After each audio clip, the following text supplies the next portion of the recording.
Okay. Yep. I knew I left it up here somewhere.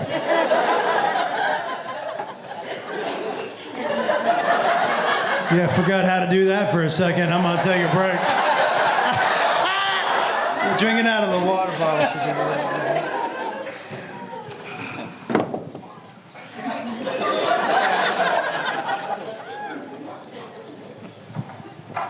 Yeah, water.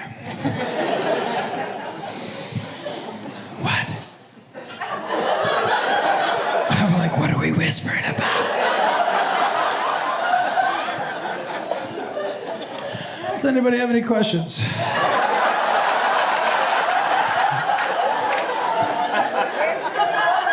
Where's the guitar? Oh, it's in back. I did, so on mushroom shows, I don't bring the guitar out because I'm never sure if I can play it or not. But I feel pretty good tonight, so I'll play a couple of those. I do feel pretty toasty, though. Take my jacket off. No, no.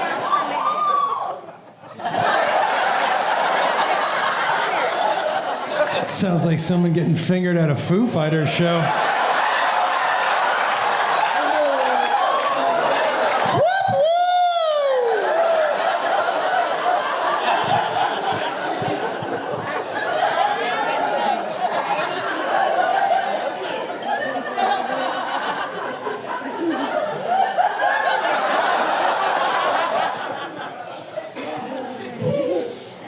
Now, what do we want to talk about? Okay.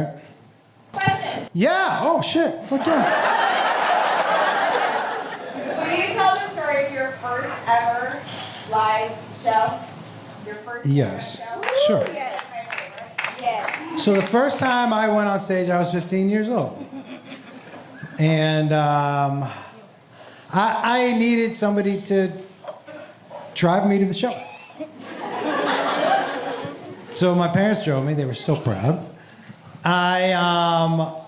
You know, my mom had one of those, not just one, but like probably 30 of, you know, those zoop, zoop, click. The old-timey, like, camera, zoop, zoop, click, right? And every 2 seconds, I'd just hear zoop, zoop, click. I'm like, okay, we're just driving over, you know? But I get there, and I can't ever remember being that nervous in my entire life about anything. I know that because I remember my knees shaking. Yeah, like, and I remember my dad saying to me, hey, you don't gotta do this. And I was like, my name's on the list. I said, we're here. I mean, honestly, my whole thing was like, what's the worst thing that could happen? I suck? I'm gonna suck. After that, what's the worst thing that happens? So I was like, yeah, I'm gonna fucking do it. So I go up, and I want you to know what I was wearing that night. I was wearing acid wash jeans. They were tucked into some white high-top pony sneakers, for those of you who remember ponies. I had a fucking fresh mullet. And I was wearing a mesh shirt. It was the 80s. And I had a thick fucking silver chain. And I walk on stage. My mom and dad are right here. My mom was zip, zip, click. Zip, zip, click. And I said, hey, everybody, I'm Josh. I'm 15 years old. Super nervous to be here. My mom and dad are here. This is the first fucking time I'll be able to fucking swear in front of my cocksucking mom.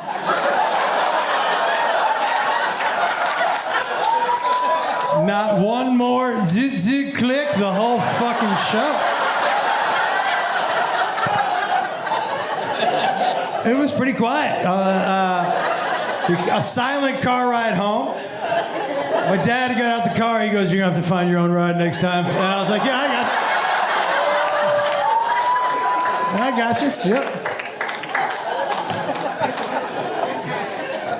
I will tell you something though. She comes to every show and fake laughs at every, and I am intentionally extra dirty at my shows with her because I know she's gonna laugh no matter what I say, and I get such weird pleasure out of watching her laugh at shit that she hates.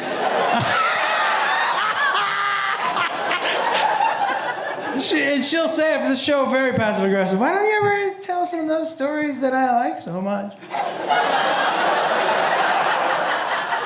You mean the ones minus the semen? Yeah, those ones. All right.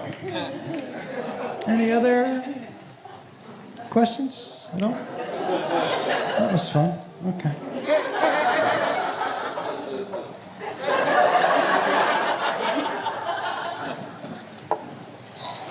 What about your kilt guy? The kilt guy?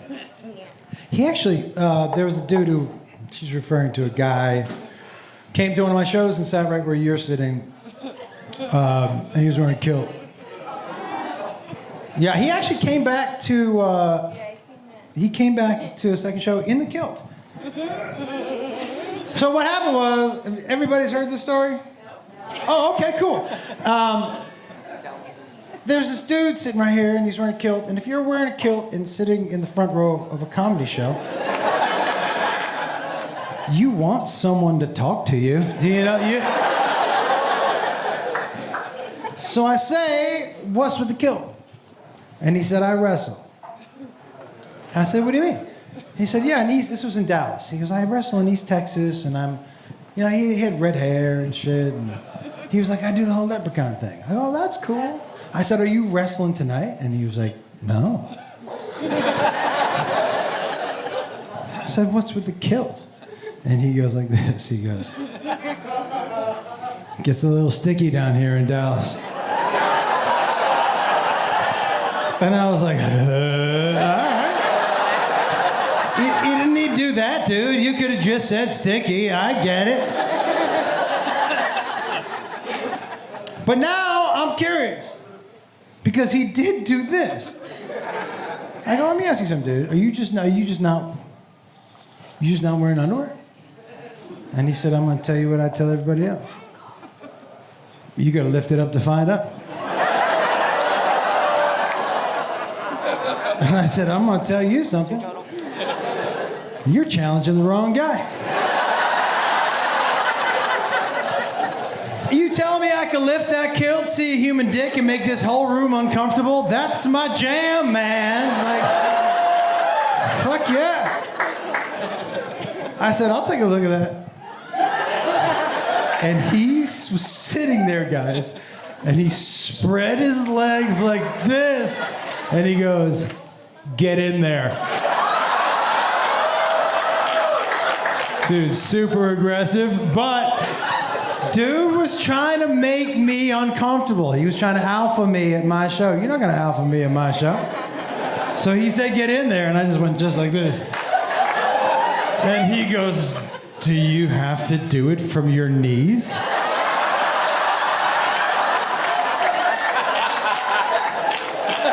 I said, from my experience, this is the best angle to see a dick, so yeah.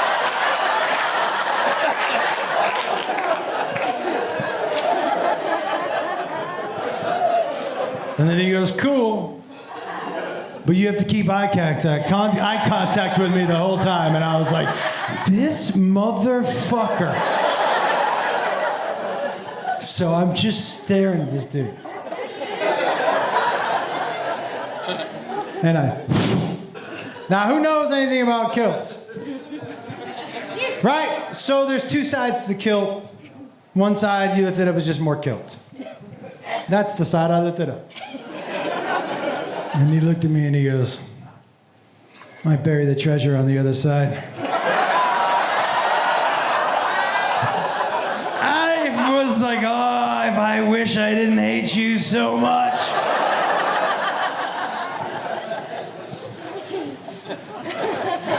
So I'm down on my knees, right? I grabbed this fucking kilt. And I remember that he was like, hey, Eye contact, right? So and by the way, guys, I love playing practical jokes on people. I also like to get got. It's part of the deal. And I look up at him, and right before I pull the kilt, he fucking bink, he winked at me. And I was like, oh, I hate you so much. I fucking, they just, yeah, human dick, real dick, yeah, And it was a redheaded one I'd never seen. Yo, dude, I didn't know it was gonna be so bright down there, really.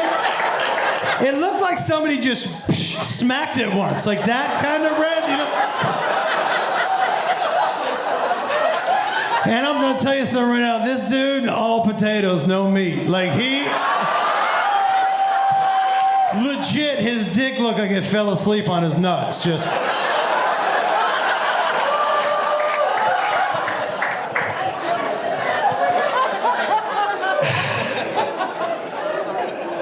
Yeah, basically.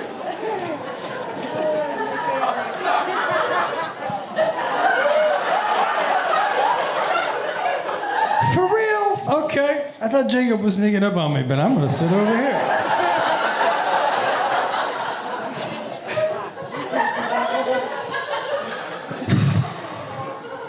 Any other questions? Is there a follow-up to finding Jacob's decoy bomb? Is there a follow-up to it? You mean, did I fall for it twice, dude? No follow-up because it happened one time, and I fell for it. But I'm not falling for. Plus, man, he's a grown-up now. He smokes. He might smoke more weed than I do. What's that? Yeah, man, I'm super proud of him. Not because of the weed. I'm just proud of him.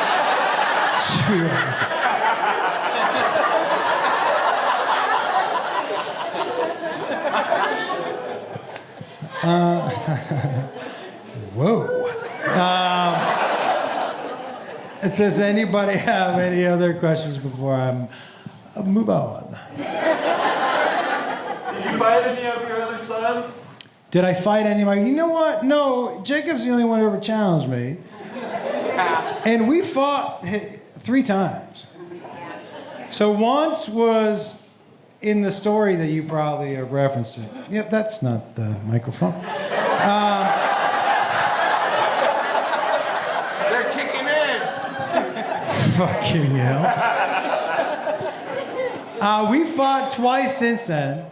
Hey, Jacob. You want to help tell this story? They want to know. They want to know about the last 2 times that we fought.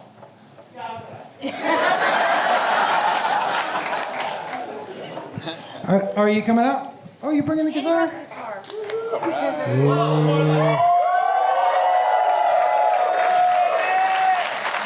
Just so you know, you should have brought that out maybe 10 minutes ago.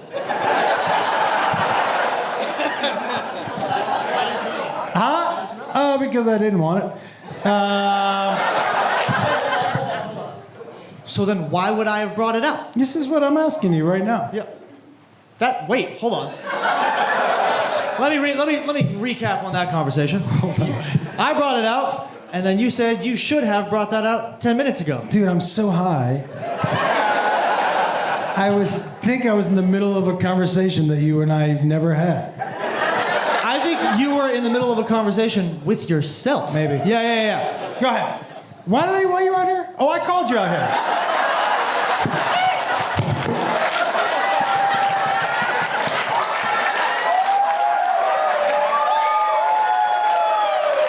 By the way, guys, this is what I meant by I'm the parent on the road. I gotta get his shit together, make sure, he's alive. Like, there's a whole bunch of shit I have to do.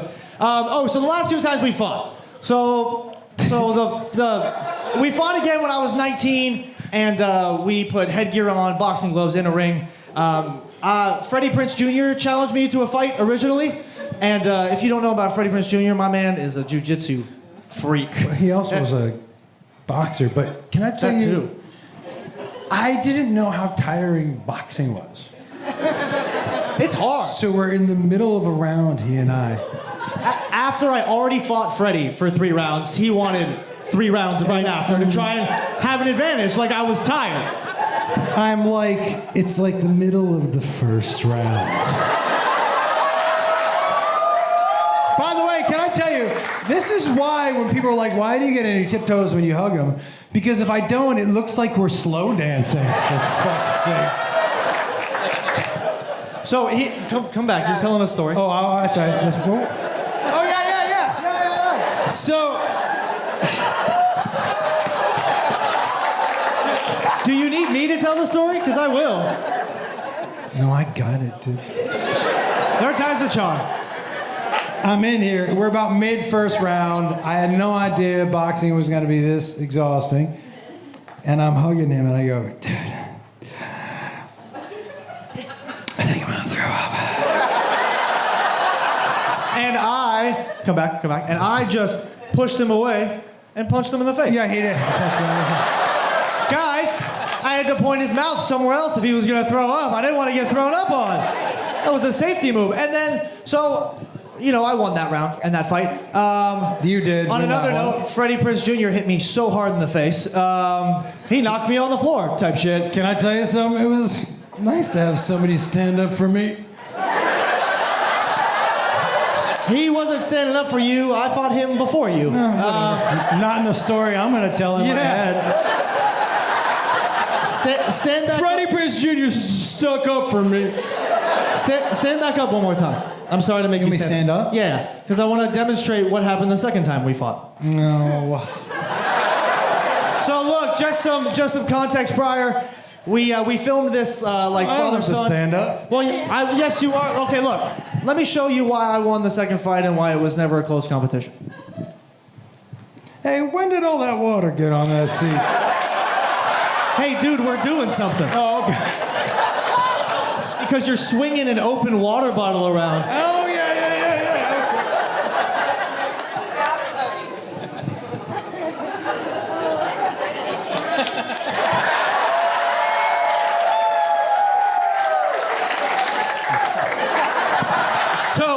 So look, this was don't sit down again, damn it. This was a big reason why I won. Look at me. Oh, yeah, for sure. Guys, that's this type shit right here. I don't like it when you do that to me. Yeah. That bothers me so much. Yeah. And so the reason we fought again is because we filmed this like father-son competition show called Family Tussle on YouTube. And it was so much fun. And so it was, you know, one of us would challenge the other to something, and the winner would make the loser do something stupid. And so, look, if you don't know boxing, usually boxing is 3-minute rounds, 1-minute rest. Hey, dude, do me a favor.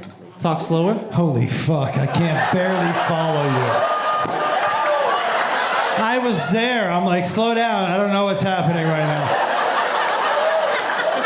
Jesus Christ. Yo, I'm sorry, Portland gives me vibes and energy. I'm just stoked to fucking be here. My bad. And so, look, you challenge someone, winner makes the loser do something stupid. Still too fast for you? Wait. Oh, okay. That was great. Damn it. Damn it. Motherfucker. I wanted to sit down, though. Stop talking to me like I'm 8 years old. The guests are here, for fuck's sake. Based on what I've seen in the last 5 minutes, you are an 8-year-old right now. And so look, I challenged him. I challenged him to another boxing match. And for about 4 months leading up to it, he was working out every day. He would call me and be like, hey man, I'm in the gym getting huge. And he was like, I'm gonna be in the best shape of my life for this fight. What are you doing about it? And I took that as a challenge. And you know what I did for 4 months? smoked weed and nothing. Like, what he learned real quick, and I'm just so tired. Thank you.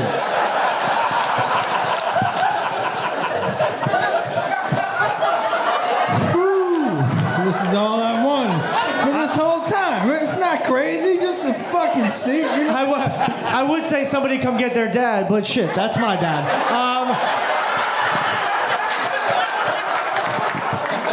And look, boxing is 3-minute rounds, 1-minute rests. You want to tell them what you changed it to? 1 minute round, 3 minute rest. And I was still so tired mid round. I was like, what the fuck? And what he learned real quick was that an in-shape 50-year-old is not as good of shape as an out-of-shape 26-year-old. Not even close. Yo, I walked in wearing tight clothes with a beer belly, and I was like, let's rumble. Like, I was ready to go. God, I was fighting Leonardo DiCaprio, Yeah. for fuck's sakes. Yeah, it was a good time. But so after I, beat the shit out of him, for his punishment, I made him get his asshole waxed. That's true, too. I'm going to tell you right now, and for everybody who's never had it done, it did not hurt. Here's the thing, is I thought that was going to... So not just my butthole, I had to get the whole thing waxed. Yo, the mound hurts so much more than anything. Wait, what did you call it? The mound. What do you call it? Not the mound, for sure. What, like the candy mounds? Like, what is Just going the on? mound, the mound. The more you say it, I still get it less. Like, I don't know. Did you tell him about blowout? Wait, isn't it called the mound?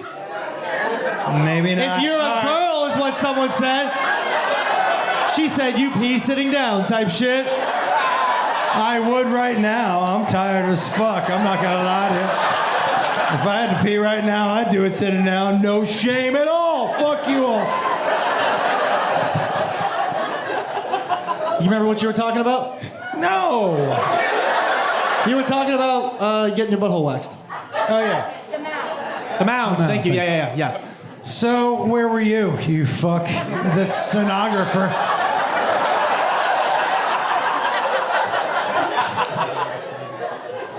Oh, okay. Yeah, I'll do it now. Okay. Yep. I'm gonna step off so I'm not standing here weird, and then I'll come back. No, then I'm not gonna do it. I want you to stand there weird. I'll be right back, ladies. Yeah, and gentlemen. but what if I can't? What if I? Okay. Do you want me to do it? I can do it. I've heard you do it every weekend for I don't know how long, so I can do it. That's not an insult. It's just he's old and drugs and memory and shit like that. So No, I want to. okay. Okay, so here we go.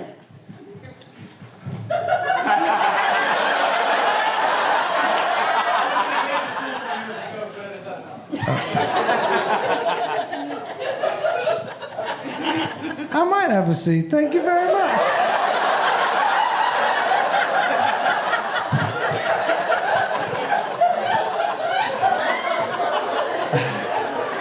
Ooh, so much better if I do say so myself.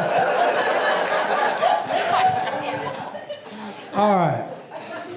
So, look, I didn't grow up with any money. When I was 13 years old, my dad made me give my first job when I washed dishes in a kitchen like this, and probably from age 13 to 16.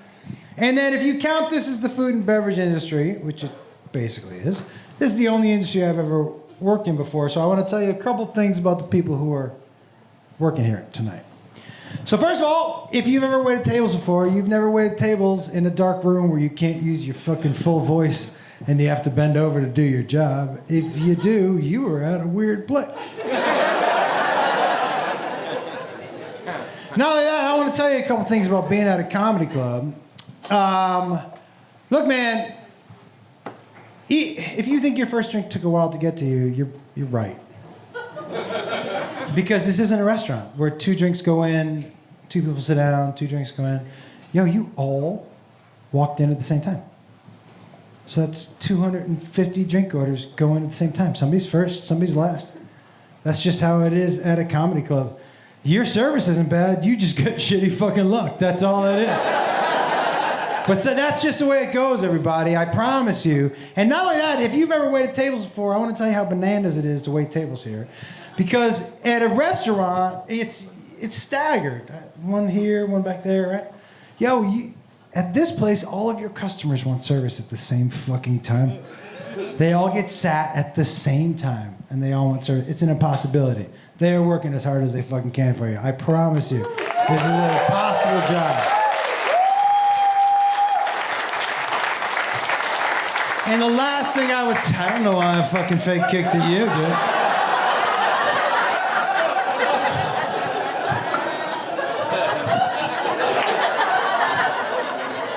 That would be amazing if that's how I ended my jokes.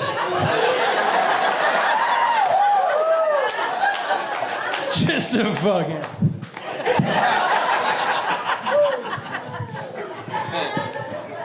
The last thing I'll say is this. It is a tip speech. Look, man, if this is a big night out for you, I'm not talking to you. I'm not. I'm honestly not. I've been where you're at. If you know anything about me, I'm not talking to you. If you got a couple extra dollars in your pocket, I'm talking directly to you. Why am I talking directly to you? Because I am now blessed enough to be one of you. And here's what I know about you. I know how easy it is for you to leave a 30% tip, at least in a place like this. I know how easy it is for you to leave whatever you're about to tip to just jump into the 20 or 40 on top of there. Why do I know it's easy for you? Because right now I'm blessed in my life where it would be easy for me. And it would be such minimal effort, but maximum return. And minimal effort, maximum return is what we're supposed to be doing for each other, everybody. So one time for your wait staff. They work really fucking hard.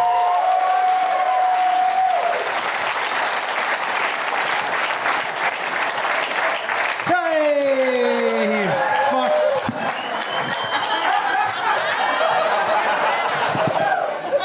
I gotta get some water. Hey, Can you get me a it's water? empty. Hey, Sandy, if you can hear us, can you bring him a water from the fridge? I don't think he can hear me. Sandy's also on mushrooms. This one's unopened. Thank you. Sandy, if you heard me, never mind. Do you guys want to watch Did you it? just take a water from somebody in the audience? Are you No, out of your... she's a staff member, I'm pretty sure, wasn't it? No, she's sitting right there. Oh, Can I tell you a story about how... you guys can have this one. I trust you, I promise. I don't trust you. It's not we don't trust you. It's probably just good policy not to I mean, but I already take told them. food from strangers. I already and told then them I eat take it. drugs from strangers, though. I know so- you fucking crazy. Like I said, every drug dealer is a stranger until you meet them. Guys, make friends. I will tell you. Can I tell you my favorite thing about legal weed? Everything? Is that you don't have to go to your drug dealer's house and watch him play Call of Duty for 2 hours.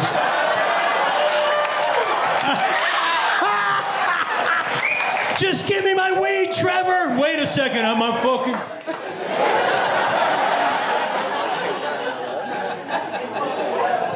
I can't wait to watch you try and open that. He gets super weak when he's high. So like opening a water bottle or a bag of chips is usually the yawn is not good for somebody who's... that means you're gonna get higher, which should be fun. Oh, he did it! Fucking round of applause for Josh Wolf, ladies and gentlemen.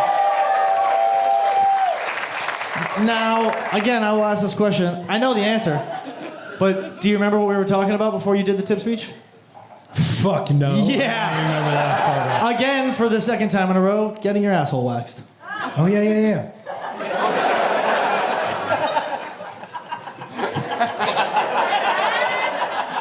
I mean, I don't know how you jump into a butthole wax story. I don't know, like... Well, it wasn't a jump in. We talked about it before, Yeah, but let's do something else. okay. You wanna take some questions from some people? Yeah, why don't we take some questions? All right, y'all. You might have seen this online. This is the part in the show where we will open the floor to anybody who would like to ask a question.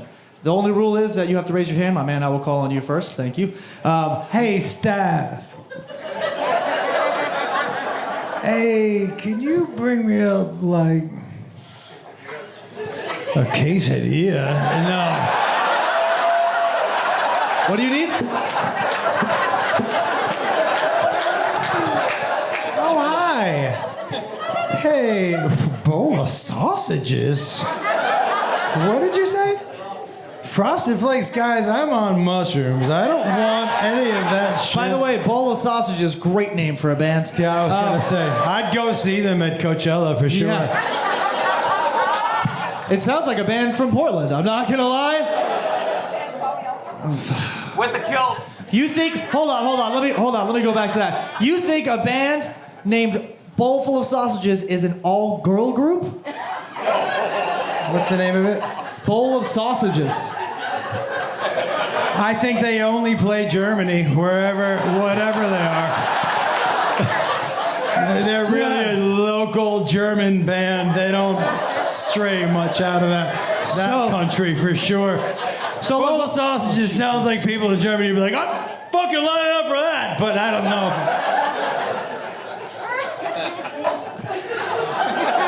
So, like I said, we'll answer any question, stories about each other, what it's like traveling with one another, life advice. I wouldn't recommend it. But the only thing we ask is that you raise your hand, and we'll get to you. If you just blurt it out, just gonna ignore you. I want you all also to know. At this point, I'm pretty fucking high. Are you good to play the guitar or no? Oh, we're gonna find out. That's a fun one. All right, we're gonna open the floor, my man. Go ahead, you were first. What position were you in when they waxed your ass?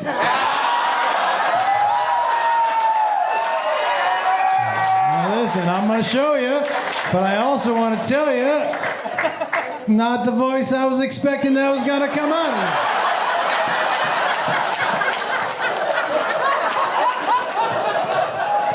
But I'm gonna show you. You're gonna show them? Oh, fuck yeah, he asked. He asked like I wasn't gonna show him, and I'm gonna fucking show you, dude. I was like this. Arch that back, goddammit. Now, I'm gonna tell you something. Jacob was... I was on the Because business that end. was the only space open in the room. The esthetician was here. The cameraman was here. So I made Jacob sit at the fucking good morning and good evening and good night spot. Yeah, it was like Good Morning Vietnam, because I for sure had PTSD after that shit. It was rough. All right, anybody else? Questions? Yes, ma'am, go ahead.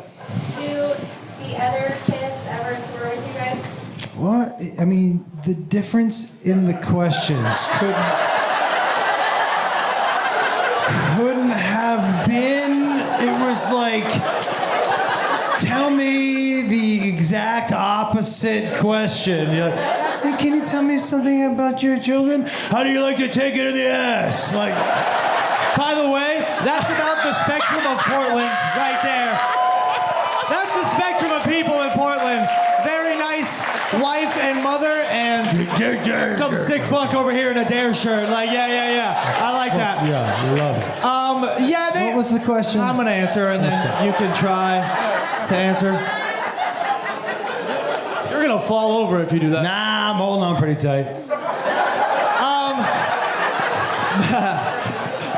You were also holding on pretty tight in the esthetician room, I'm not gonna lie.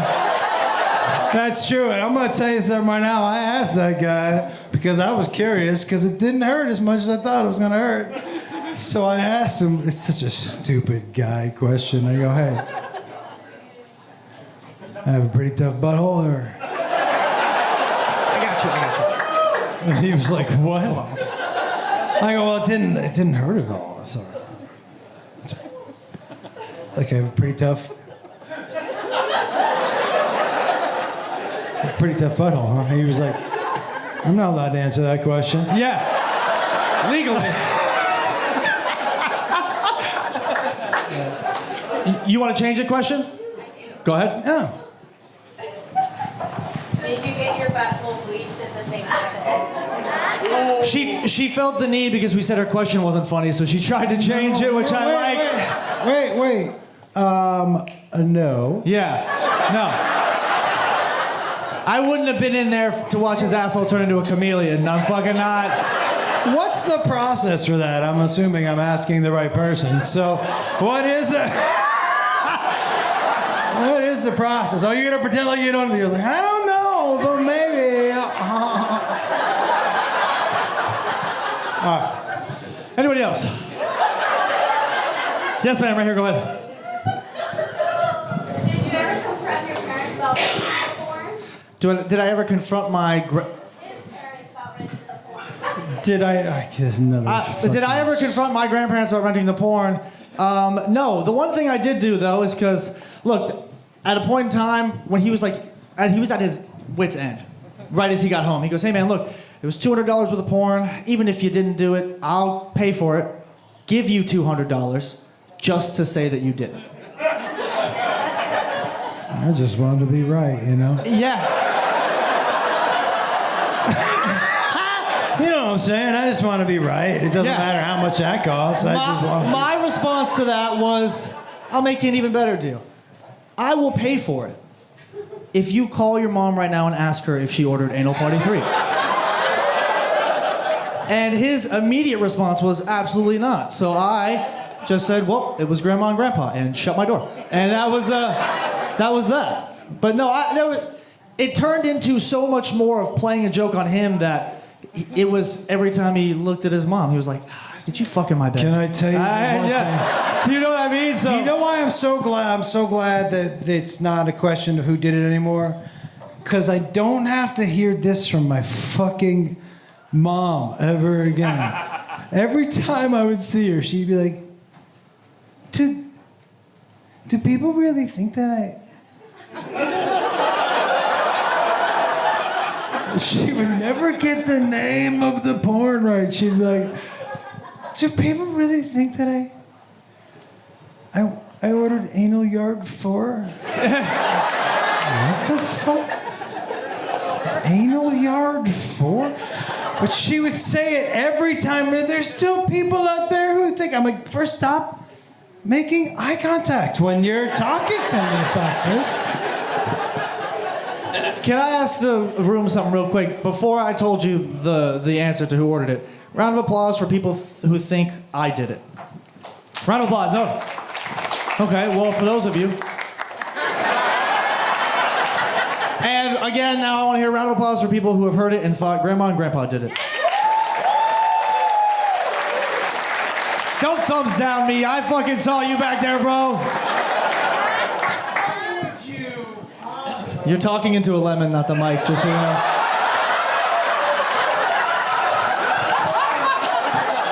I think it's time we have you play the guitar because I don't know what's gonna happen up here.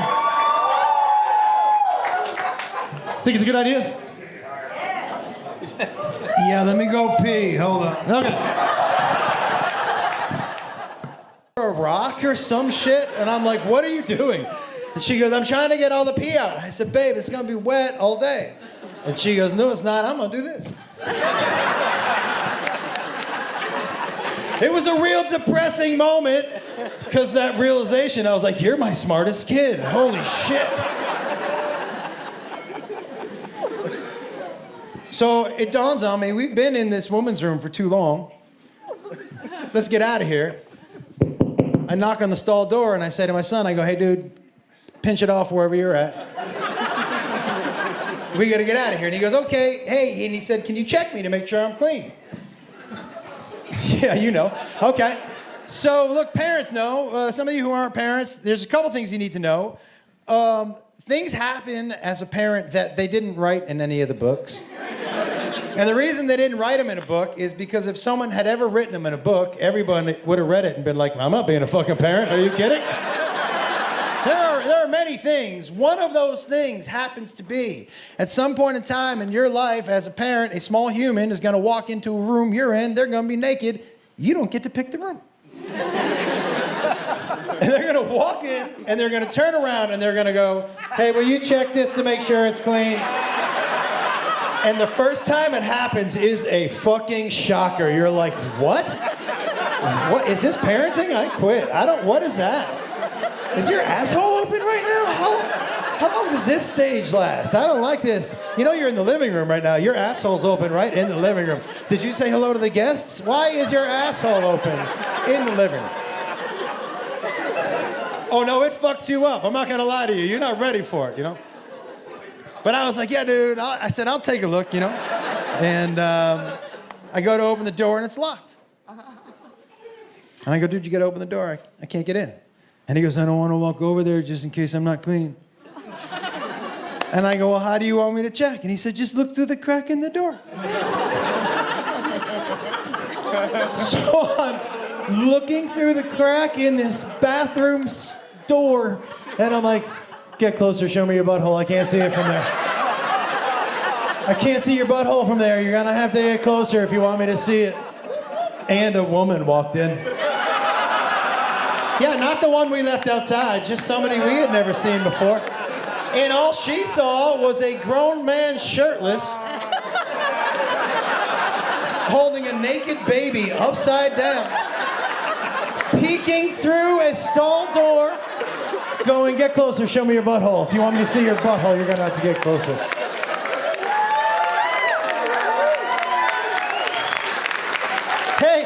Hey, she didn't even see my daughter working like an Asian kid at a Nike factory.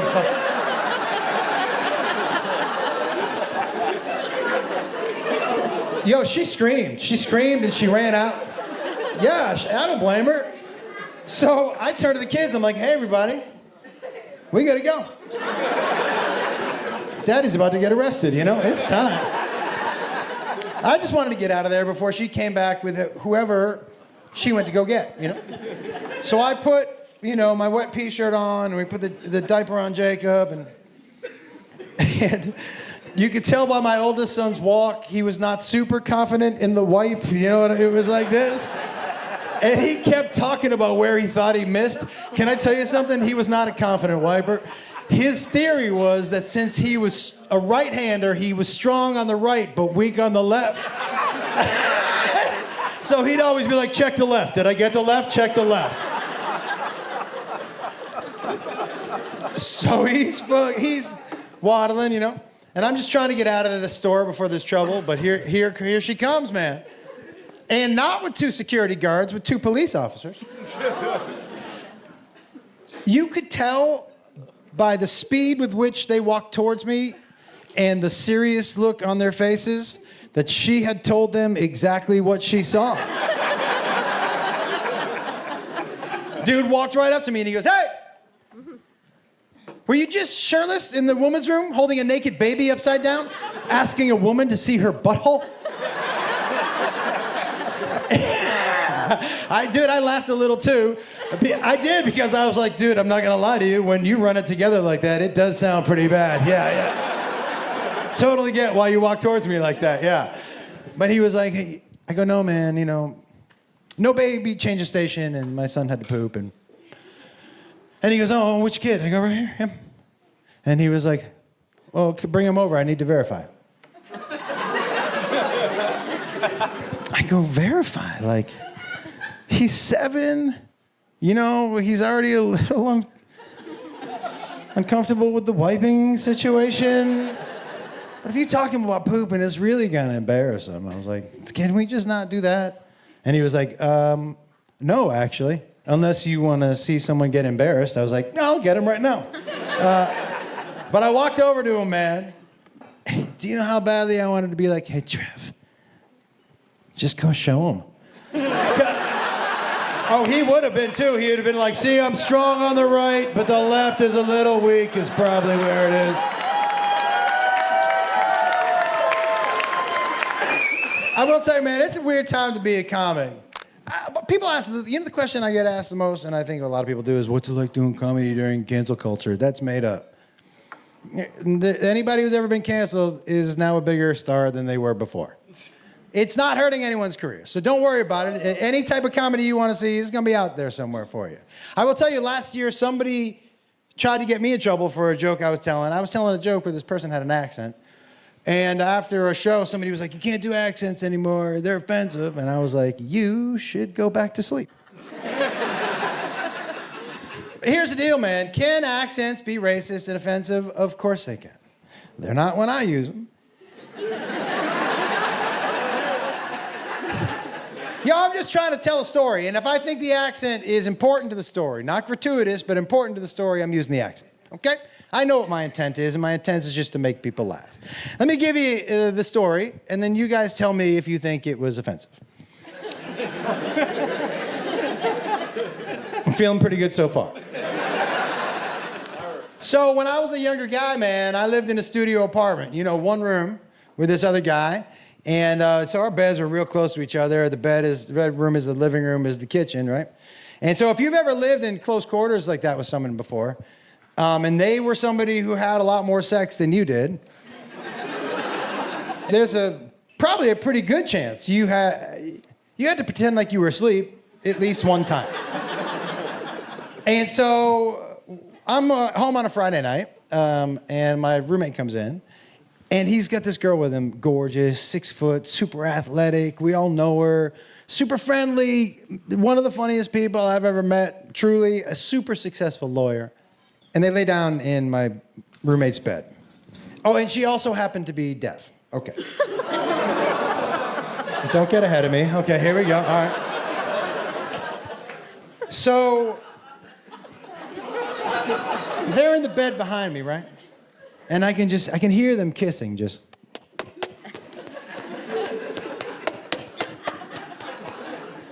And then I can hear clothes rustling, just.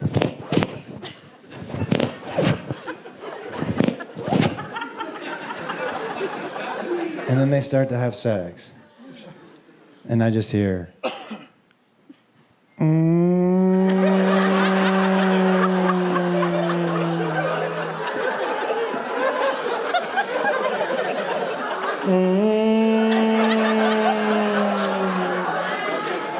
And I was like, is that bed haunted? Like, what the fuck?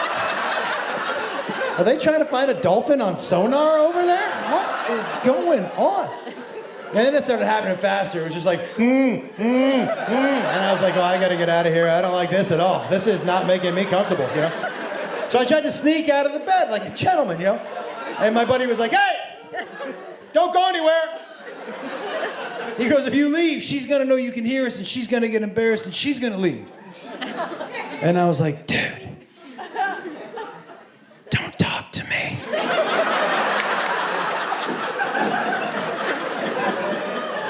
When you're having sex with her. And he goes like this, he goes, she can't hear me. I was like, hey, I don't feel good. I gotta go, dude. I don't know, I don't like it. He goes, no, you gotta stick it out, man. You gotta stick it out. And I was like, I said, all right, but speed it up.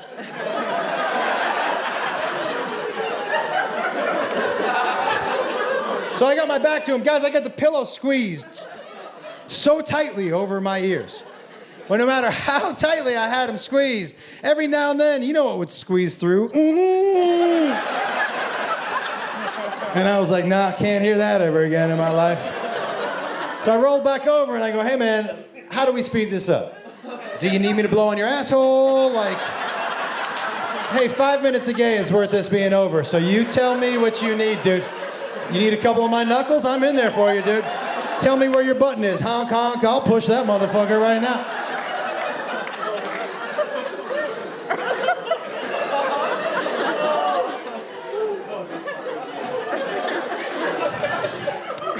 I go, what's the problem? He goes, I don't know why it's taking so long. And I was like, fucking me neither. What are we gonna do? He was like, I'm gonna see if she'll go downtown on me. Sometimes that makes things go faster. And I said, okay. So, right, their bed's behind me. And by the way, all of a sudden I can't hear her. But I can hear him. It's worse. It's quiet, and then just like a couple minutes later, because I still have the pillow over I just hear, by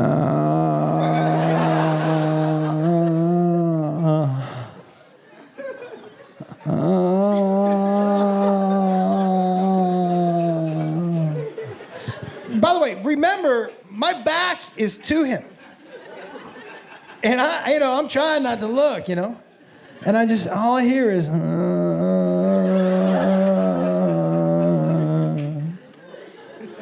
was like, I kind of need to know what that noise is. I wouldn't have forgiven myself if I hadn't turned and just looked once, right? And I turned, and she is going downtown on him. He's scooched up to the top of the bed, right? And I just see him going, So I just lean in and I go, dude.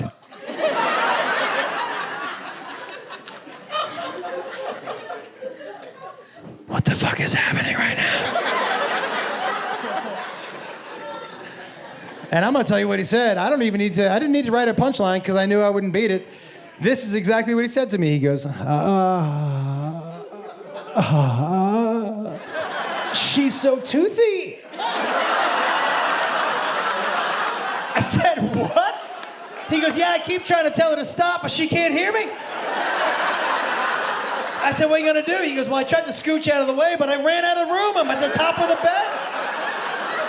I go, what's gonna happen? He goes, turn your head, you're not gonna see this. Which made me go, what are you gonna do? And I turned back just in time, guys, to see him gently cup the side of her head and just go, no!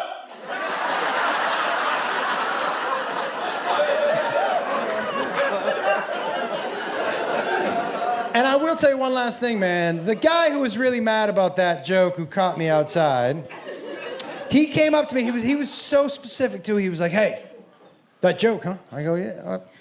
And he was like, you still friends with those people? And I was like, yeah. And he goes, how's she gonna like that joke? And I was like, she's never gonna hear it.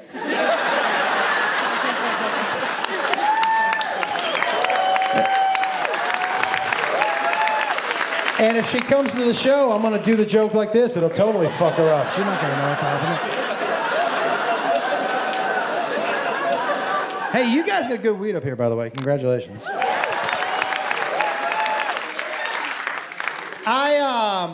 I no longer fly into Canada with weed. I fell for that a couple too many times. But I do always fly. I'm a nervous flyer. Are any nervous flyers in here? Yeah. And do you medicate before you get on the plane? You do? Yeah, me too. I take like 100 milligram edible, and it's not my first flight. Everybody, I've been on a bunch of planes. And I've lived in a state with legal weed for a long time, so my tolerance is probably higher than it should be or needs to be. But I'll take 100 milligrams so I can relax and sleep on the plane. Now, I'll tell you this about edibles for me. If I can fight through the sleep part of the edible, it makes me super alert. Does that happen to anybody else? Super focused, like get shit done, right? Right? Okay. So I mistimed my edible. I was getting sleepy in the airport. I'm like, I can't fall asleep in the airport. So I fight through the sleep. And when I get on that plane, I am alert, like, alert, right? And so they seat me in the exit row. And it's a small plane, so there's only 2 seats. And there's nobody next to me. And if you've never been in an exit row before you take off, the flight attendant will come down to you and say, you're in the exit row. In case of an emergency, I need to know that you're willing and able to assist. And I need a verbal confirmation. So she comes down to me and she goes, you're in the exit row. In case of an emergency, I need to know that you are willing and able to assist. And I need a verbal confirmation.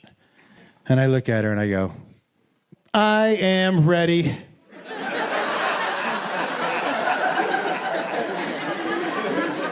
And she said, I definitely did not ask you that.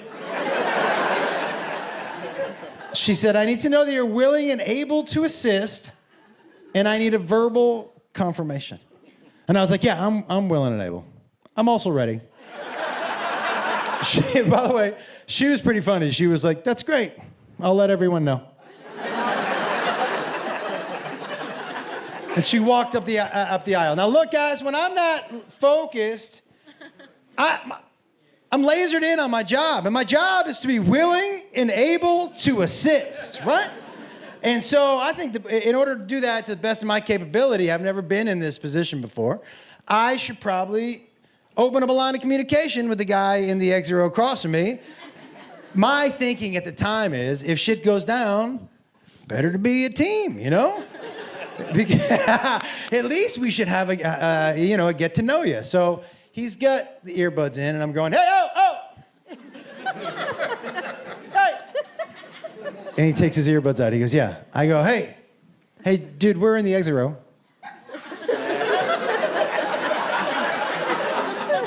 And, we need to be willing and able to assist, so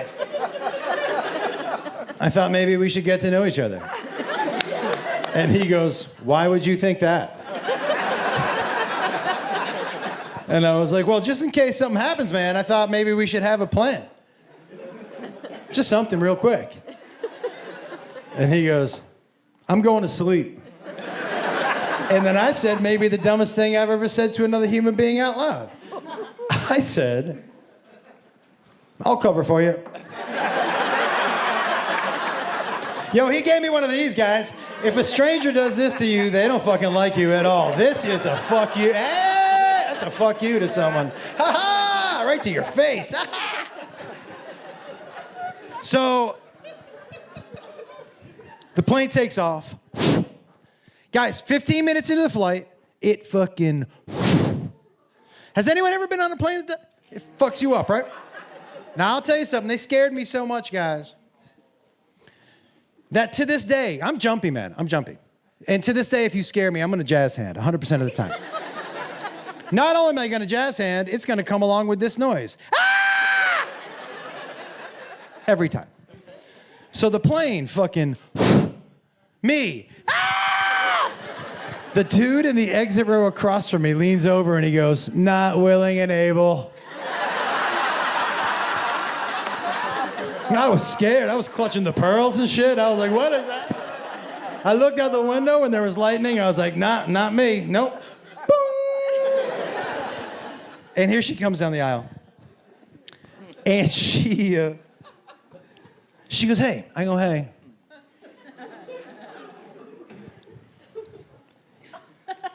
You remember when we spoke earlier? She goes, yeah. I go, and you remember when you asked me if I was willing and able? She was like, yeah. I go, I'm not. She said, you're not willing and able? I go, or ready. I'm not that guy anymore. I don't know where that guy went, but he's not here. So I said, can you switch me out? And she was like, what do you mean? I go, well, don't you have an alternate for the... She said, you think we sell alternate seats for the exit row? And I said, yeah. She was like, no. But it's just a weather pattern. I promise you it's going to be okay. It's going to be okay. We're going to fly through it. If you need me again, ding me. And I said, okay. So I'm sitting in the exit row. And guys, if you've taken an edible before, you've had at least one bad night where shit spiraled out of control and you were just trying to talk yourself down off the ledge. I was doing exactly what all you guys do. I was in that exit row, rocking back and forth, going, you're okay. You can't OD on an edible, I don't think. Does altitude make you higher? Like, just fucking spiraling, right? And I'm starting to calm down a little bit in the plane. Me. And I was like, hey, fuck this. And I tapped the dude on the shoulder who's sitting in front of me. Hey, you gotta go. Hey, you gotta go. Hey, you gotta go. Hey, I'll finish the story. You gotta go. You can't. Yeah, I'm so sorry. I'm so sorry. There's a mic right next to you. I'm not gonna be able to any of this. And so like, I'm like, all right. I'm like, okay. I take the shirt off. Hey, I'm gonna say this one time to you and only one time to you. No, look at me. I'm gonna say this one time to you. If I have to tell you to quiet down again, I'm gonna have to ask you to leave. This is my one time. I'm totally with you. Okay, just wanted to say that out loud one time. Okay, guys. All right. I want you to stay. Cool, thanks. No, dude, you're good. 4 more footsteps and you'd have been fucking out of here, I'll tell you that right now. Yeah, I heard a fucking dead sprint coming down. I'm like... That was like Morse code for I'm coming to kick her the fuck out.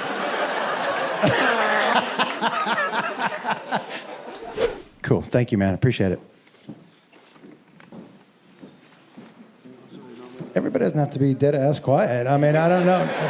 Nobody died or anything. We're just kind of pausing down, and then. But it's not. I was not. Actually, listen, man. I want to tell you, this is not. I've performed a gazillion times, so I want you to know that this is one of the things that I love the most about live shows. I've done shows where all of the lights went out, and I couldn't use a microphone. I actually had to go pee in the middle of that show. It was in Salt Lake, and I was doing this. I go, hey, everybody, don't be weird. I'm going to the bathroom. Nobody follow me in. But some dude did. Yo, and he stood at the urinal next to me. Didn't take his dick out. And I'm peeing, or fucking trying to, do you know what I mean? A little bit of stage fright. I'm like, what's happening right now? And he looks at me, he goes, never thought I'd be this close to you. I'm like, and by the way, I'm thinking, if I thought it was uncomfortable before, it is fucking on a 10 right now. I've seen people, a couple finger bang each other. Oh my God, yeah. Well, it wasn't like each other, it was just him, you know. Yeah, it wasn't like a fuck. Yeah, that happened in Cleveland. The weirdest part wasn't the finger bang. It was that he eyeballed me the whole fucking time. And I was like, this is some prison shit right now. I'm not gonna lie to you. I mean, I'm hard, but whatever.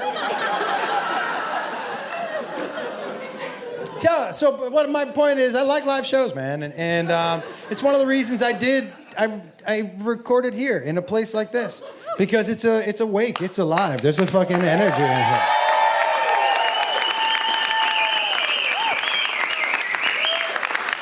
Pee in my mouth guy, where was I?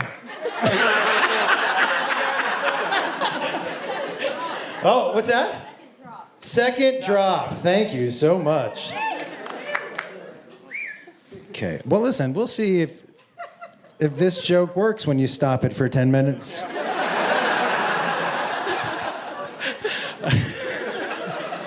I wish I could do like, you know, they recap at the beginning of a show where I just go, let me just... You tap the guy on the shoulder. Yeah, nope, thanks. Pee in my mouth guy is paying attention, holy shit. By the way, that's a tough nickname. I'll come up with a different one for you. Yeah, don't do that to me, you fuck.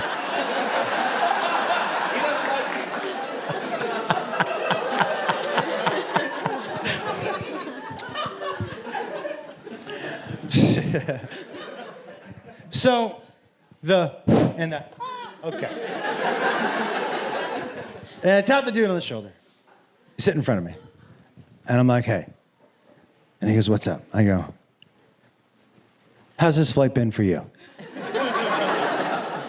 And he goes, it's fine. I go, cool, switch seats with me.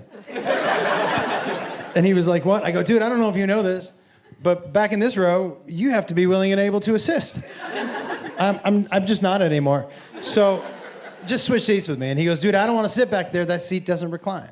Guys, you know, I walked on the plane 100 milligrams of confidence. I am now 100 milligrams of anxiety.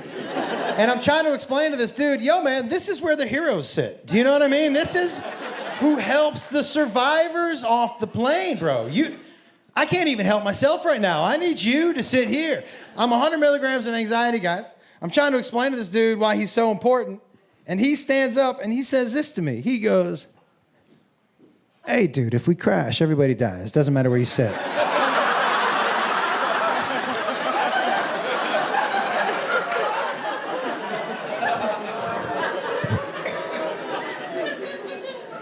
Ding, ding, ding, ding, ding, ding, ding, ding, ding, ding, ding, ding, ding. She came running down. I hit the button 17 times. I think she knew something was up, you know? She goes, yeah. I go, hey, this guy just said if we crash, everybody dies. Doesn't matter where you sit. Willing and able, doesn't matter. When you crash, everybody dies. Once you crash, everybody dies on this plane? And she goes, could you keep your voice down a little bit? She said, first of all, we're not crashing. We're not crashing. We're not crashing. And she looks at the guy and she goes, why Why would you tell him everybody dies? Why would you say that to him? And the guy goes, he's a grown man. That stung a little bit, I'm not gonna lie to you. I was like, oh. I don't blame him, man. He sat in front of two. Ah! He's not sure what's happening behind him, really. So I say to her, I go, look, I'm about to freak out. I don't feel prepared or ready for this seat, and switch me out. And she goes, I really don't know what to do. We've already calibrated the weight on the plane. And I was like, well, what if I don't believe in that? She was like, yeah, that doesn't matter. I said, I don't know what to do. And she goes, me neither. We're just gonna have to see how it goes. And I was like, ask the captain. She was like, what? I go, ask. If the captain makes an announcement and is like, hey, will someone switch seats with this dude because he's scared? Everybody loves the captain. Somebody's gonna be like, fucking, aye, captain. And they're gonna come by and they're gonna switch seats with me. Do me a favor, ask the captain. And she goes, you want me to ask the captain to see if someone will switch seats with you because you're scared? And I was like, yeah, that would be great. Thanks, I appreciate it, yeah. Guys, not kidding, 5 minutes later.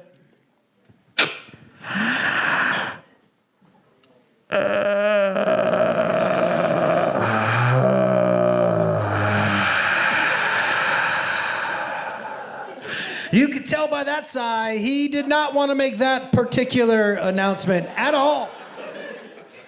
And he was just like,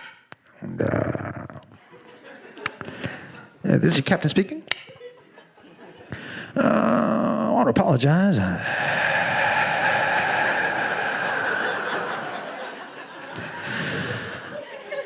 understand it's getting a little bumpy back there. I'll tell you what we're going to do. It's just a little bit of a weather pattern. We're gonna go ahead and fly around it. Might add a couple minutes to the trip, but I think one person's gonna be really happy. And no switching seats, okay? He said that with his real voice. That's not his sexy one. He was like, hey, dude. He was talking to me, you know? And I white-knuckled the rest of the flight. When you land, a lot of times the flight attendant and pilot will greet you on your way off the plane. Thank you for flying with us. We appreciate your business. Thank you for flying with us. We appreciate your business. Thank you for flying with us. We appreciate your business.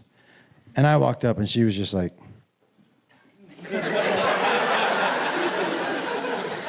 and he reached into his pocket and he gave me a set of those little wings that they give kids. He goes, here you go, little buddy. He called me little buddy. The one thing I think Jacob and I were most different on is like when I told him that I had a fuck your feelings relationship with my friends. And that doesn't mean, it means we love each other, but it means you can say whatever you want to each. You say the worst things to your best friends. That's what happens. That's why they're your best friends, you know? And I had this group of dudes that I went to a spring break on. Definitely a fuck your feelings group of dudes. And by the way, if you have feelings, you're in the wrong friend group. That's basically how that goes, you know? And I remember one time and by the way, when I was a freshman, I did drugs. But because I didn't do them in high school. I didn't do it in high school because my brothers did them, and I was like, well, they did them. I'm just going to do all mine when I leave the house, like a gentleman, you know? And so the first year, I was really into a drug called ecstasy. Okay, we know who's holding in here, all right. But, and I'll tell you something about ecstasy, guys. Ecstasy is the only drug I ever took that changed me physically. You could tell by looking at me that I was doing ecstasy. It's the only drug, okay? So for whatever reason, and I don't know why, but for whatever reason, when I took ecstasy, my right eye stopped working. And every now and then it would pop open like, what's going on? Nothing, cool, and just shut again. Not only that, but my lower lip, not my upper lip, just my lower lip got super dry. So I was this dude. Walking around trying to pick up girls. Like, what's up? And I'll tell you something else. So I really wanted to have sex on this spring break. And I thought the only way for me to have sex, and I don't know why I thought this, was if I danced with somebody. And I didn't know how to dance, so I was like, I'm gonna invent my own dance. This is pre-YouTube, pre-TikTok. Guys my age, we were not out inventing dances. Pee in my mouth, guys, not inventing dances, right? And so I was like, if I make it weird enough, I think somebody might have sex with me. So I go to the club, we're at spring break, me and these dudes. And we're at the club, and I see this girl, and I walk up to her, and I'm like, I will tell you, by the way, look, I was not confident in approaching women. If I had met you before, I could talk to you about anything. But if I had never met you before, it was so hard for me. And guys who could walk up to a group of women, man, that is take your dick out energy I just never fucking had, you know? And plus, I think somewhere in the DNA of men is hunter. And the hunter's instinct is not to attack the pack. I'm going after the three-legged antelope down by the watering hole. Are you kidding me right now? I don't want a runner. I want one with a limp that can't get away. This is the one I want. I'm not trying to make it harder on myself, everybody, you know? So I walk up to this girl, and I'm like, I said, you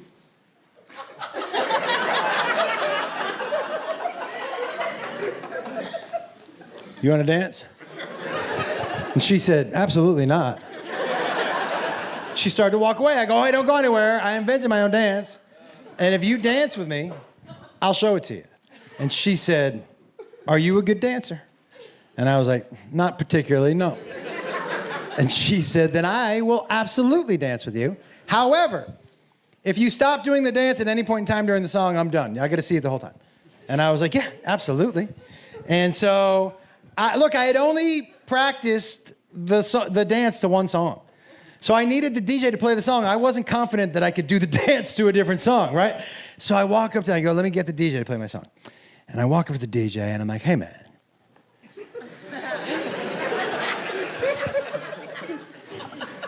I go, I invented my own dance. And he goes, I can't think of one good reason why you'd tell me that.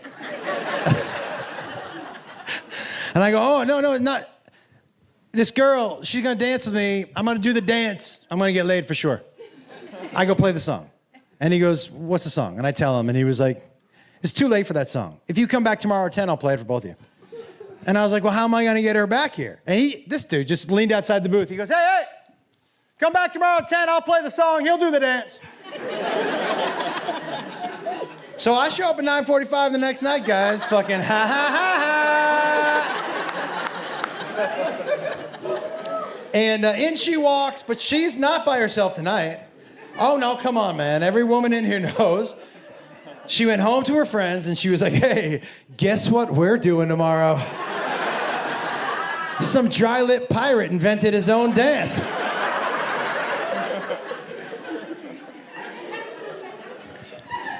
So they walk in and we're waving to each other. It's getting near 10 o'clock and the dance floor is about this big. And I say to her, I go, hey, meet me on the dance floor. I gotta get him to play the song. She goes, okay. So I walk up to the DJ and I go, hey man, this fucking guy. I go, hey man. You remember me? And he goes, yeah, dude. And he was like, you get the song? You ready for the song? I go, I'm ready for the song. I go, play the song. I'm gonna do the dance. I'm gonna get laid for sure. I go, but give me a good intro. Give me a good intro. And he goes, okay. So, by the way, was anybody in here partying in the 90s? Okay, so for those of us partying in the 90s, we will tell you that if MTV was on your spring break, it was the fucking place to be. Not only, by the way, MTV used to play music videos. And so, but like, and not only was MTV at the spring break, guys, the king of MTV spring break, Pauly fucking Shore was there. Now look, man, whatever you Paulie's a great dude, great comic, and back when I was going on spring break, if he was at your spring break, that was gonna be a good fucking time. And they're teasing, every bar you walk into teases, hey, Paulie's coming tonight. Because there was no social media, so you just stuck around. And so they were telling the people in the club all night, Paulie's coming. And they would have one person walk through the crowd every hour and go, hey, we're about to make the announcement. So everybody's waiting for this announcement, right? So I go to the guy, I go, hey, give me a good intro. And he goes, okay. And he turns off the music and he goes, spring break, how we doing? And the whole place fucking, yeah. And he goes, are you ready for the reason you came here tonight? The place is like, whoa, yeah. And he goes, are you ready for the thing you came here to see? And people are fucking, yeah. And he goes, are you ready for the thing you're gonna tell your friends about tomorrow? And they're gonna be like, I should have come with you last night. The place starts chanting his name. Paulie, Paulie, Paulie. They're going fucking crazy, right? And he goes, that's right. But first, my friend Josh invented a dance. And he goes, he's gonna show it to you right now. And the whole place, right? And I'm walking up to the dance floor. And he goes, and he said if I play this song, he's getting laid for sure. And I was like,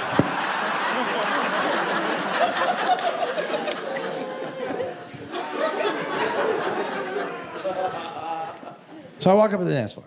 Dance floor is about this size, okay? And maybe a little bigger. It's empty. They're not letting anyone on the dance floor except for the two of us. They're calling it a dance contest. And if you want to watch, you have to stand along the railing. So everyone's just, and it's just me and her in the middle. And I walk up to her and I'm like,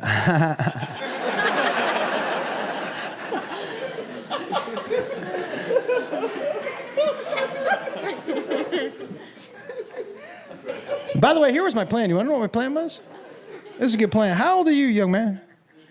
Right there. How old are you? Yeah, with the beard. 20. This dude right up in front of you is 20? This guy? Oh, yeah. You're 19. Yeah, dude. You have the 19-year-old, you know, when you can only grow the hair under the chin. Do you know what I mean? It's very Amish. I appreciate you being here, Jebediah. Thanks for stopping by. But yeah, man, so I was your age when this was going down, and I'm gonna tell you, what's your name? Caleb. Caleb? So here's what was happening, and here was my plan, and my plan was I was gonna tell this girl the name of the dance, because if you invent a dance, you gotta name it. I was gonna tell her the name of the dance, she was gonna dance with me, and then we were gonna have sex. Yep. He's like, yeah, I don't see any problem with that plan at all. Yeah, A, B, fuck. I had the same plan. I would have gone with the same thing.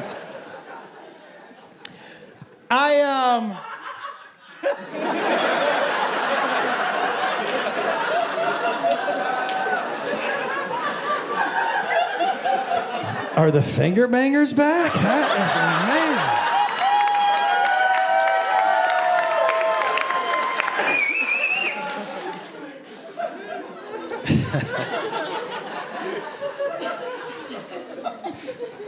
So I'm gonna name the dance. So I walk up to her and I lean into her and I go.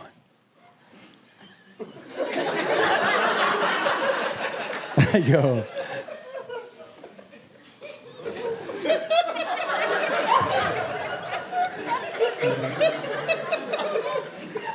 Are you ready to see the giddy up? And she said, wait, is that the name of the dance? And I said, yeah. And she goes, hold on. She turns to her friends and she goes, hey, it's got to be better than we thought. And so, by the way, do you guys want to hear the song? Yeah. Do you want to see the dance? Yeah. I'm going to do that right now. Hold on one second. Listen, it's funny. I see a couple dudes around my age. I started to stretch the hammy. They were like, good move. I would have done the same thing. Unprepared movement, that is not right. No. I'll tell you how old I am. I'm at an age that if I step down a curb and it's a 1/4 inch longer than I thought it was gonna be, I'm gonna be laid up for about 6 months. That's gonna be the end of my fucking life. Yeah, so you know what I'm saying? So like, yeah, I gotta stretch out. Caleb, so what happens when you get a little older is you pull muscles. You are at an age where you still think that's a euphemism for jerking off. It is not. You're like, I pulled a muscle today. Oh.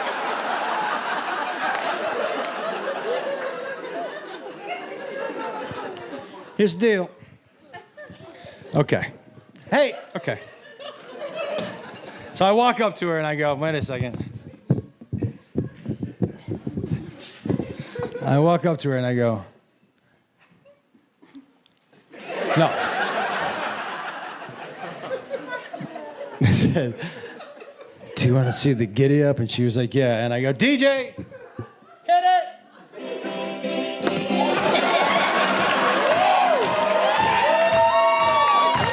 Stop. That's the whole dance. But guys, I'd only practice 15 seconds at a time. That's a fucking 4-minute song. So you know how hard it is to do that? That's bad. At a CrossFit class, you didn't fucking sign up for it, guys. I was wrecked. 2 minutes in, I was gassed. There was sweat dripping off of my body, but I remember her saying, if you stop, I'm done. So at one point, I was for real so gassed, I was doing it like... At one point, I looked behind me, and there were like 50 people like... It was amazing. But the end of the song, because I had no idea, 4 minutes, and I'm just gassed, right? She didn't want to rub my back because it was soaking wet. But I'm breathing, I'm like...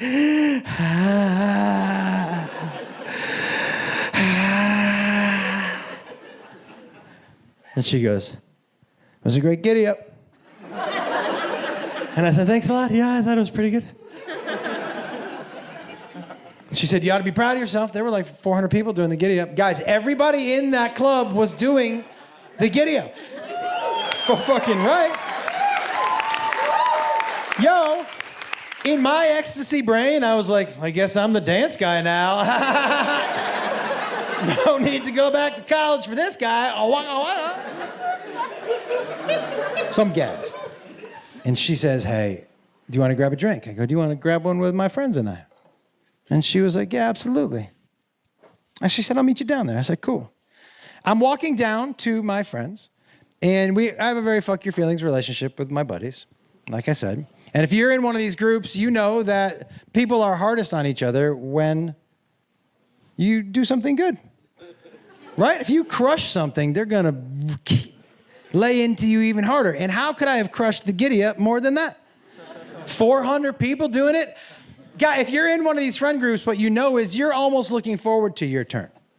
Do you know what I mean? Like, you give it out, it's just as fun to get it. And I knew I was going to get it so savagely because I had just crushed that. Do you know how embarrassed they were for me? Do you know how badly they felt for me? One of my friends stood up and gave me a hug. He rubbed my back and he said, I like how you always put yourself out there. I was like, what?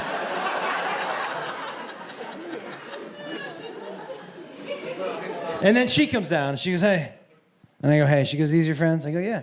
She goes, hey, did you guys see the giddy up? And my buddy goes, is that what you named that fucking dance? I go, yeah. And he goes, she said, are you coming home with me or what? And I was like, yeah. And my buddy looked at her and he goes, be honest. This is a Make-A-Wish situation or...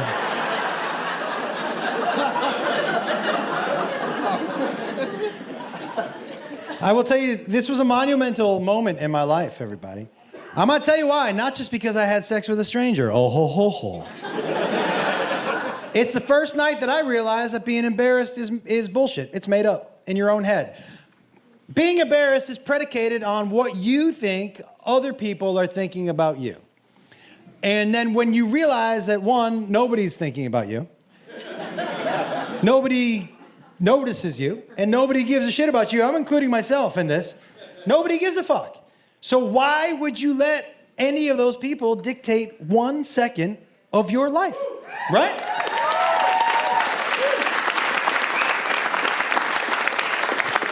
Because you're in your own head. And how I know that is, guys, I stayed at this woman's hotel room long enough to sober up.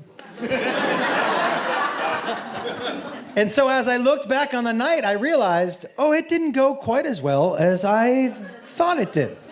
That wasn't 400 people dancing with me. That was 400 people dancing at me, right? It was a humiliating situation. And as I thought about it, I'm like, did I name that? The fucking giddy up. Like.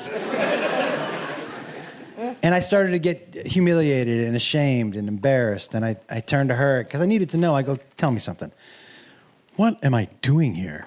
Like, you saw that dance. Why am I here? And she was like, are you kidding me? You humiliated yourself in front of 400 people.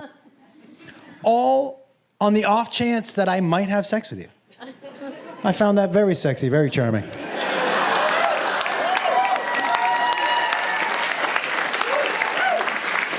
Then I was like, I might need to rethink how I walk about this world right now.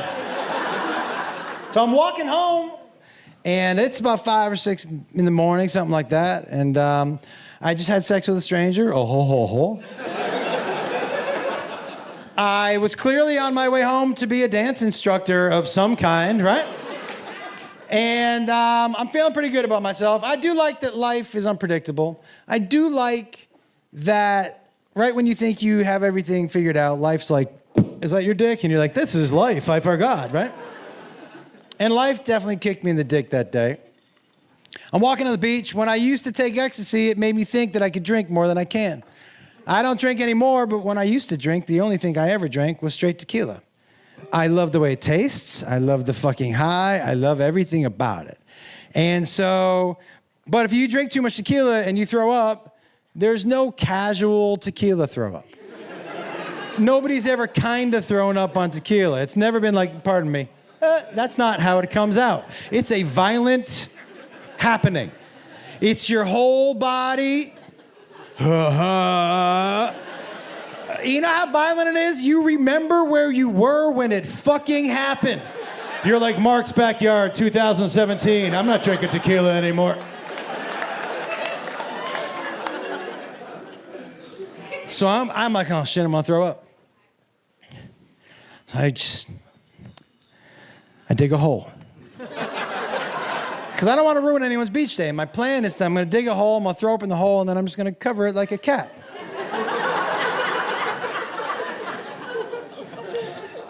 So I get to right here, I'm about to throw up, and then life kicked me right in the dick, man. And I was like, I'm on shit too. So I turned around and I dug another hole is what I did. I just dug a second hole. Some mornings are 2 whole mornings, everybody. Don't judge me. I'm not the only person that's ever shit in my tub and thrown up in my sink at the same time. Fuck you. Not just me.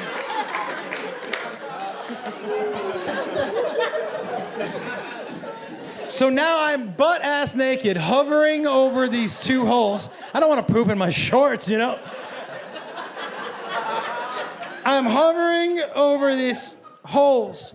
And my only solace really is that, look, I'm by myself. Nope. I hear this couple coming, and I'm like, honestly, you know what I did, guys? They were coming. I legit just froze like a deer. Like,